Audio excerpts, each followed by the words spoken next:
திருச்சிற்றம்பலம். தினம் ஒரு வாசகம். திருவாசகம் ஸ்ரீ மாணிக்க வாசகர் சுவாமிகள் அருளிய திருவாசகம். திருவண்ட பகுதி.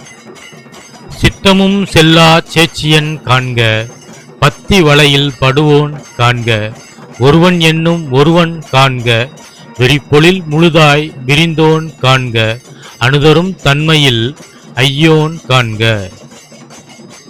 விளக்க உரை. மனத்தாலும் எண்ணத்தாலும் முழுமையாக அறிந்து கொள்ள முடியாத உயர்ந்த இறைவனை காணுங்கள்.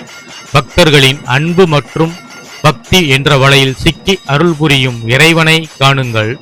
எல்லாவற்றுக்கும் ஒரே காரணமாக இருக்கும் ஒரே பரமன் என்பதை உணருங்கள். பரந்த உலகம் முழுவதும் நிறைந்து இருப்பவராகிய இறைவனை காணுங்கள்.